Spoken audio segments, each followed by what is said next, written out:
All right, good afternoon, class. This is the lecture for economics, lesson 5.7. We're going to talk about labor unions today. I think you're going to find that today's lecture harkens back to U.S. history and also even government. It looks to me like a little more like a history lesson than it would be an economics lesson, but labor unions are very important in our modern economy, and they've changed a lot over the course of history. So it's important for us to take a look at them in the context of economics.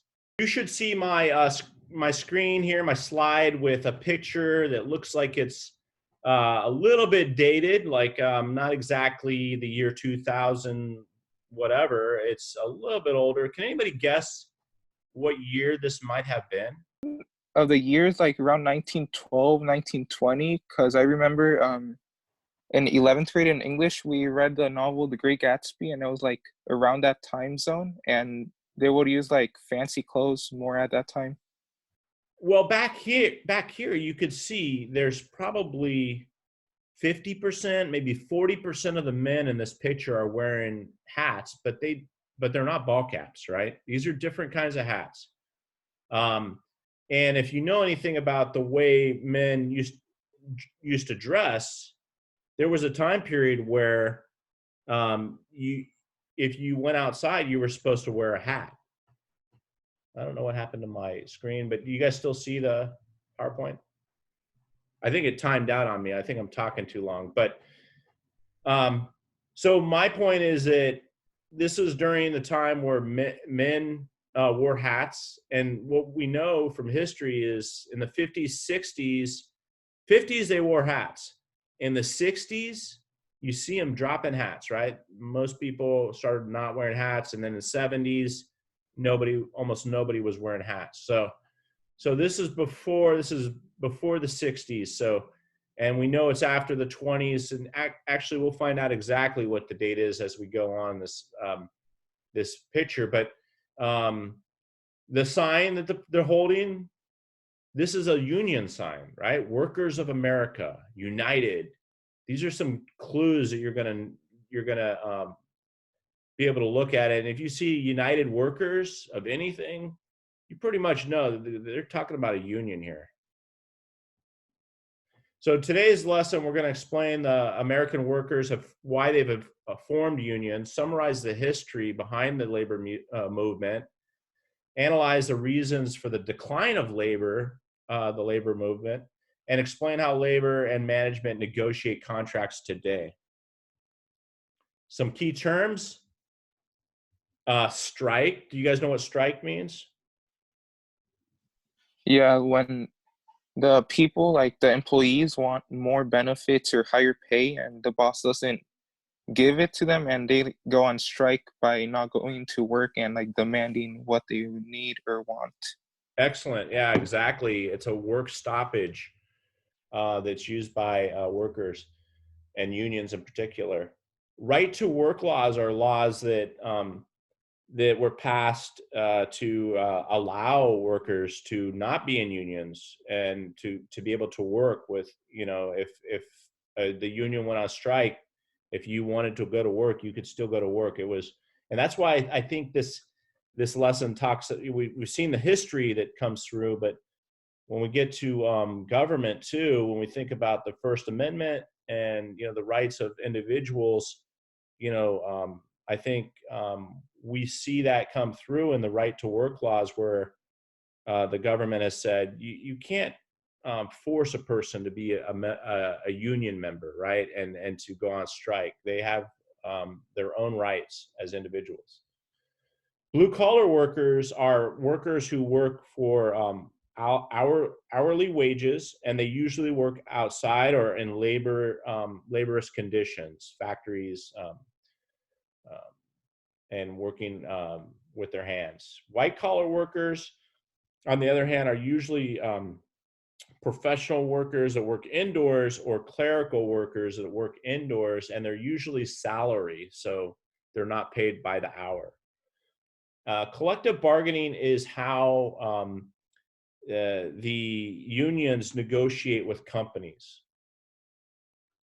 Mediation is a lot of times what you see when there's a process for negotiating.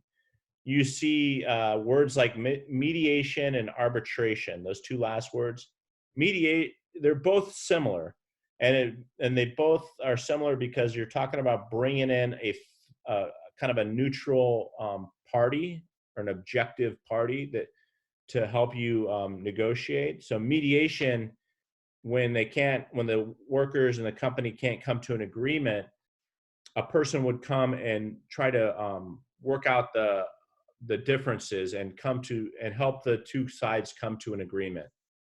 Arbitration's one step further. That person's given the authority to look at all the facts and make a decision. Hopefully it's a very objective, neutral position that person's coming from, but they're given a lot of power to decide on what the negotiation, what the contract's going to say. So when you think about Labor Day, you probably think of just a holiday in September where you get to go to the beach and enjoy barbecuing or hanging out with family, don't have to go to school. But really, Labor Day came from the labor movement. And in the 1800s, Peter McGuire fought for, a day where labor was honored. And years later, I think it was 12 years later, Congress passed a law that said that there would be a national holiday called Labor Day in order to honor labor. So it really does have its roots in the labor movement. So here we see 1934. This is when this picture was taken. So we know it was after the 20s, after the flapper era.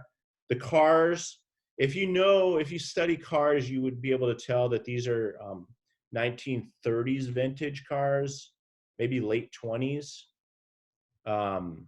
but no earlier than that. And again, the men wore hats back then.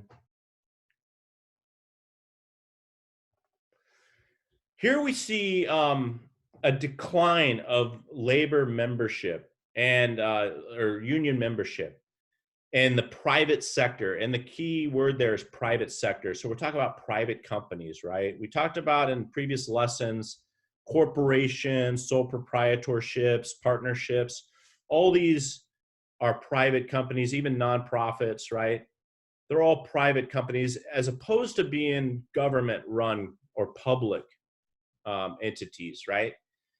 So what we don't see here is the public side. And what's happened as union membership has gone down on the private side is we've seen it go up on the public side. So for example, I'm a teacher. I work for the state of California, and I'm part of the teachers union. So most teachers are union members, and we're public. So there's an example of a very big group of people that are unionized right now. But we've seen in the private sector that these numbers have gone down below 10%.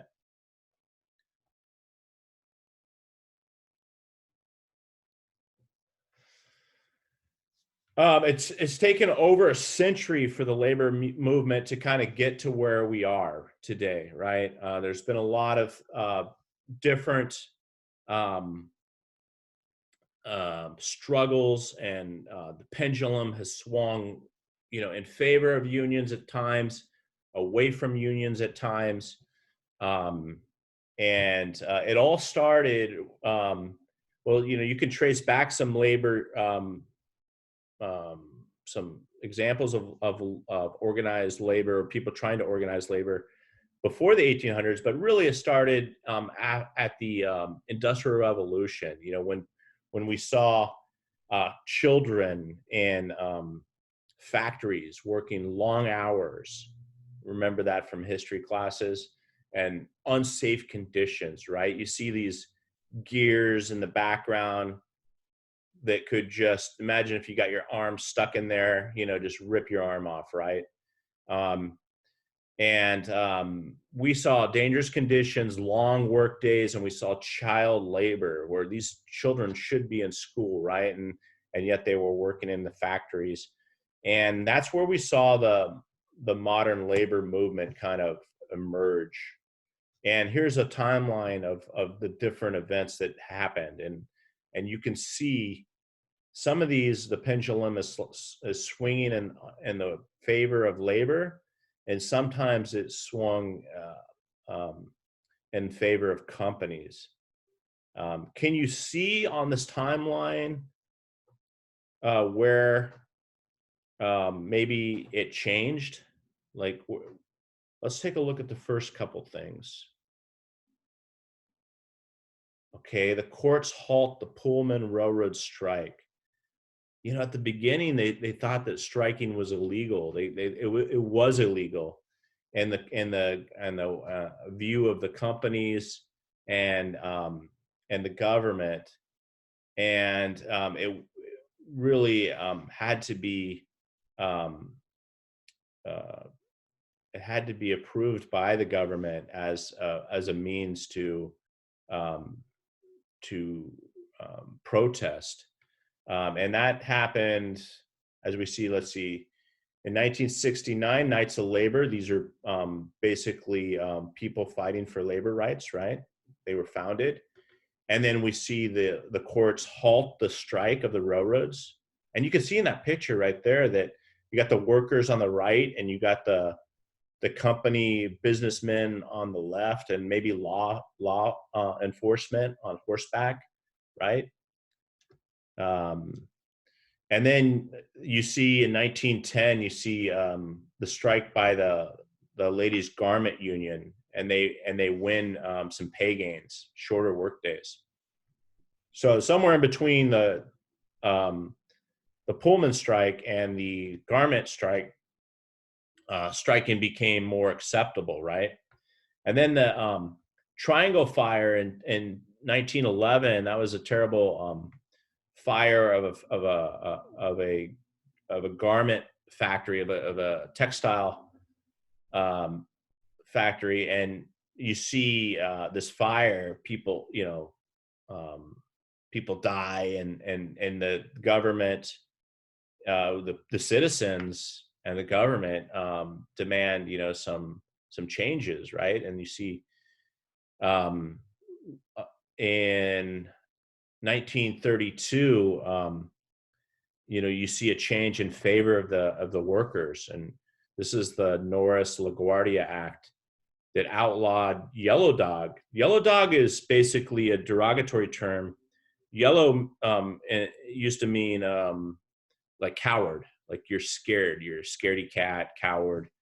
And yellow dogging was when companies would make they would write into an individual's contract. So you come to work for me and at a meat packing plant, you know, I write right into your contract that it is illegal for you to join a union.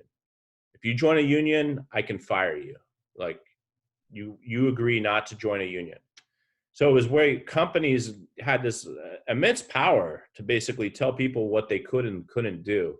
And this is where, you know, gets into a little bit of that civil liberties and government and First Amendment rights and stuff. And the Norris LaGuardia Act outlawed that. Said you can't do that. You can't tell people that they can't join a union. That's, you know, that's infringing on their rights. So we see the power, you know, swinging in the favor of the workers. And what do we know about that time? We know that we're in you know, uh, getting into the Great Depression, and in the midst of it, and we know that you know. Uh, you know, the I think during the Great Depression was a lot of the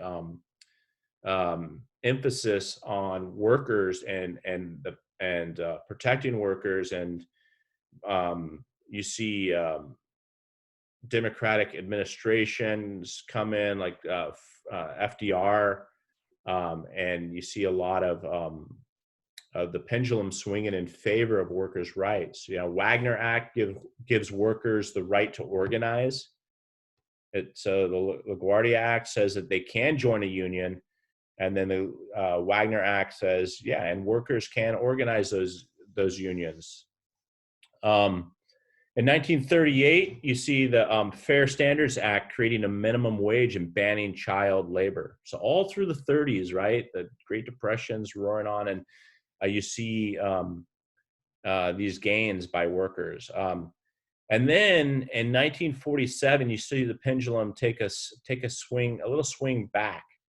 And this one is the right to work laws.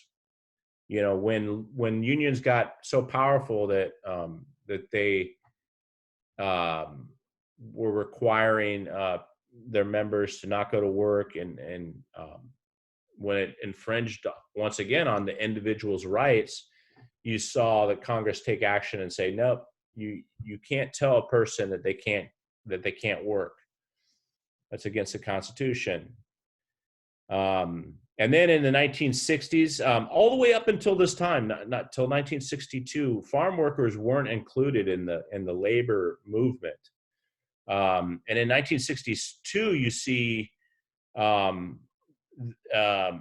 it's not to say that they didn't try to organize, but they weren't successful. And in 1962, you see with Cesar Chavez and Dolores Huerta, you see them organizing the farm workers in a successful way, and they're able to have the first labor agreements with growers, with the companies, right? And that was right here in California. And in 1970s, you see rise in measures taken by employers to prevent or hinder union activity. And then finally, in the 2000s, we see that decline, right? Unions have declined. The American labor movement got a start in the 1800s when dangerous conditions prevailed. And Fur, why do you think the early years of the labor movement were marked by violence? You guys have any thoughts on that?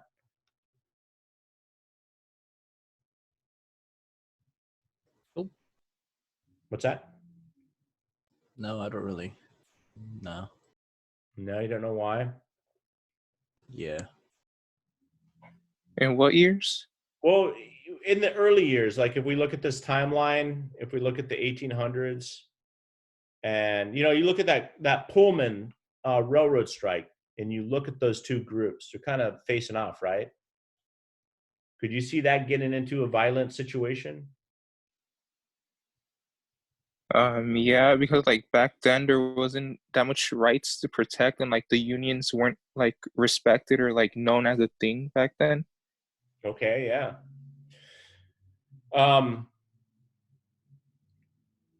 Do you think the violence was on both sides? Probably yeah, because like the superior, the boss wants to destroy the union, but the union wants to be respected or become a thing. So I feel like it's from both sides. Yeah, and it was. And you hit the nail on the head. Both groups were fighting for their piece of the pie, right? And there wasn't a real good idea of where that pendulum was going to stop or where it was going to settle. And so you saw both groups trying to put their hand on the scale, so to speak, to kind of influence where the workers' power was going to be. Was it going to be really powerful or not so powerful, or somewhere in the middle? And I think what we've come up with is somewhere in the middle. Like at times, workers have been very powerful, and there's some places and some unions that are very powerful, and others not so much. But I think anytime you don't have very defined processes, and you don't have a very defined laws to govern, this area of the economy, you're going to have violence, you're going to have turbulence, right? Because each group is trying to um, exert their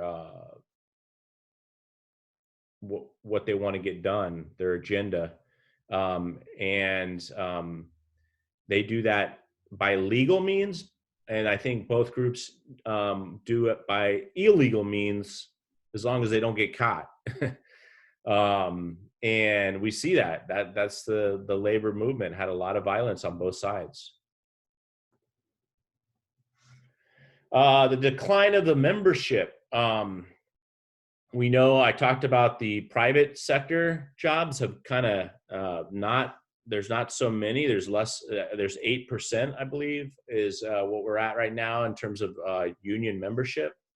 But we've seen the public sector union membership has gone up. If you were trying to point to an economic theory to, like, say you're thinking, the United States is a free market society, and we don't need unions because this theory exists that will be that pendulum. It'll decide when people what rights they have. What theory can you think of from economics that might play a role here, especially if you're really like a diehard free market thinking person? You think the government should never be involved. It should always be the invisible hand guiding things in the economy.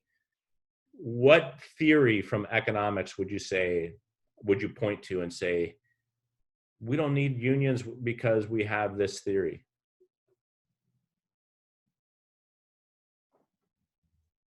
Okay, we're going to come back to that one. Okay, we see the decline in union membership because of the right to work laws. Remember, these are the laws that say that you can't prevent a person from working. And these are state laws, state to state, they're different, a little bit different. But they basically take away some of the power of the union because they give it back to the individual and say, that they get to decide. The decline of traditional strongholds, manufacturing, it's declined, and that was a traditional stronghold of the unions. The automobile sector, another stronghold. It's not as strong as it used to be in terms of proportion of the economy and number of workers. We know that from previous lectures, that previous chapters, that the economy has changed from being a product economy to a service economy, right? So we see those changes. When they passed the Taft-Hartley Act law, people protested it, but it stayed. The law stayed in effect. It said that you don't have to be a member of a union. That's your choice. This is, once again, the Constitution creeping into economy and into labor laws by saying you can't tell people that they have to be part of a union. It can't be mandatory.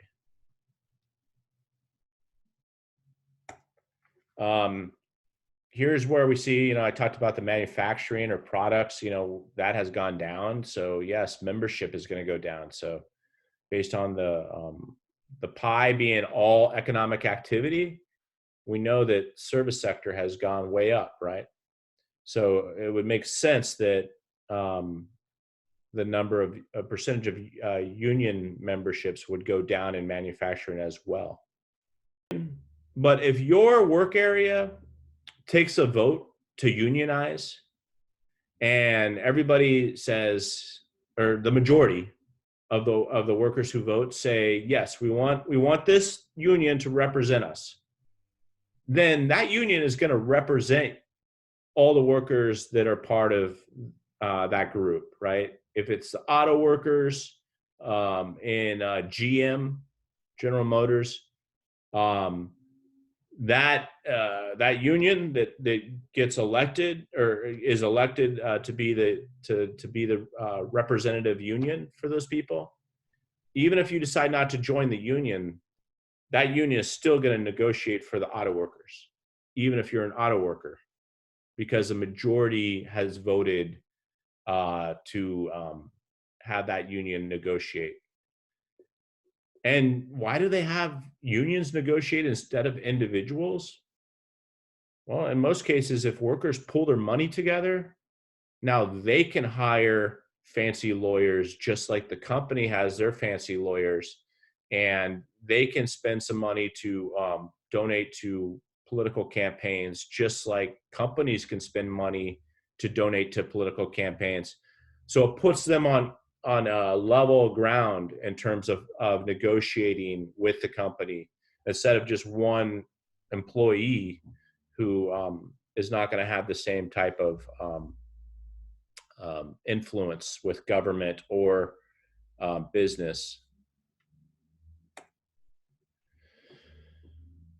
We're going to talk a little bit about the bargaining process. There is a process that's kind of developed over the years, the decades, for how unions and companies negotiate. It's called the bargaining process, right? Strikes and also outside help reaching settlements. This gets back to that mediation and arbitration that we talked about during the key terms portion of this lecture. Now, these gentlemen here are representing the Writers Guild of America. In 2007, 2008, for a few months, several months, the writers who write all the content for television and movies, Netflix, this is before Netflix, of course, but you think about all the material that is written for these shows. There's actually a profession of people that do that. They're writers, and they belong to the Writers Guild. The guild is their union, the Guild of America. Well, they had to negotiate a contract. It took several months to negotiate, and even the writers, they weren't getting paid what they thought they should, and they didn't have the benefits that they thought they should, and they weren't enjoying the profits of this industry that they thought they should, and so they needed to strike, and they did that, and they got a lot of support from some surprising areas. Late night television at the time was Jay Leno and David Letterman and Conan O'Brien, and all these guys said, "Hey, you know what? I support you guys. In fact, I'm going to give you my paycheck until this is over." And so they gave their paycheck, and that was probably helpful. It probably kept a lot of people getting some money from their union so that they could survive. Some of the writers, but also the symbolic nature of it, showing, hey, these guys are important. These guys write the content that we use and makes us successful. So let's make sure we take care of them. But we've seen that, people just don't strike that much anymore. In the past, people used to strike a lot. Like you would have over 400 in the 50s, 400 strikes in a year. You don't see that anymore. You see, we're down in the single digits in terms of strikes, every year. So,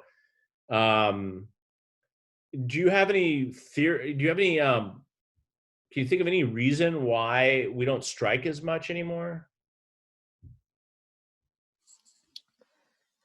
The union is settled.